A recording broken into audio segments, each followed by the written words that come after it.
சென்னையிலிருந்து இவர் இங்க வந்தாரு. சென்னை நோக்கி வந்த சின்னசாமி அப்படின்ற இளைஞன் பாரதி ராஜாவாக உருமாறிய போது தமிழ் சினிமாவினுடைய இலக்கணமே மாறுச்சு அப்படின்னு சொன்னாங்க. அவரை சார்ந்து, அவருடைய சாயலை சார்ந்து வந்து பல இயக்குநர்களை நம்ம பார்த்திருக்கோம். நீங்களுமே உங்களுடைய படங்கள்ல கிராமத்து காட்சிகளை ரொம்ப அழகாக காமிக்கக்கூடியவர். இப்பவும் கூட இருக்கக்கூடிய பல படங்கள்ல கிராமத்து காட்சிகளை காமிக்கணும் அப்படின்னா பாரதி ராஜாவுடைய படங்கள் அப்படிதான் எடுத்துக்காட்டாக சொல்லக்கூடிய.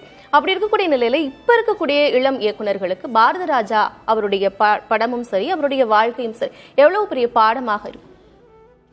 அதாவது என் காலத்தில் மட்டும் கிடையாது, எனக்கு முன்னாடி இருந்த இயக்குனர்கள், அதற்கு முன்னாடி இருந்த இயக்குனர்கள் பலருக்கு வந்து கிட்டத்தட்ட ஒரு 3 தலைமுறையாக, 3 தலைமுறைன்றாலும் ஒரு 10 வருடம் வச்சுக்கோங்க, ஒரு 30 வருடம் சினிமாவுக்கு வரணும்னு நினச்ச இளைஞர்களுக்கு ஒரு பெரிய நம்பிக்கை நட்சத்திரமாக இருந்தது வந்து இயக்குனர் ரம்யான் தான். எனக்கு இன்னும் நல்லா ஞாபகம் இருக்குது. நான் அவரை ஃபஸ்ட்டு பார்த்தது எனக்கு நல்லா ஞாபகம் இருக்குது. மதுரையில் கலைவாணின்னு ஒரு தேட்டரு, அப்போ புதுமை பெண்ணுன்னு ஒரு படம் ரிலீஸ் ஆகிருந்துச்சு.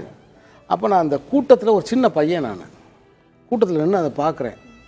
ஃபஸ்ட் டைமாக ஒரு டைரக்டரு கருப்பா, ஒல்லியா, இன்பண்ணி, பக்கத்தில் வந்து ரேவதி, அது கையை பிடிச்சிக்கிட்டு, அதுக்கு ஒரு சின்ன பொண்ணு, அது கையை பிடிச்சிட்டு அந்த தேட்டருக்குள்ளே கூட்டிகிட்டு வர்றாங்க. தேட்டர் விசிட் வர்றாங்க. அவங்க இந்த கையில் ஒரு கருப்பு கயிறு கட்டியிருக்காரு. இப்படியே அதையே பார்த்துக்கிட்டு இருக்கேன் அந்த கூட்டத்துக்குள்ளே இருந்து.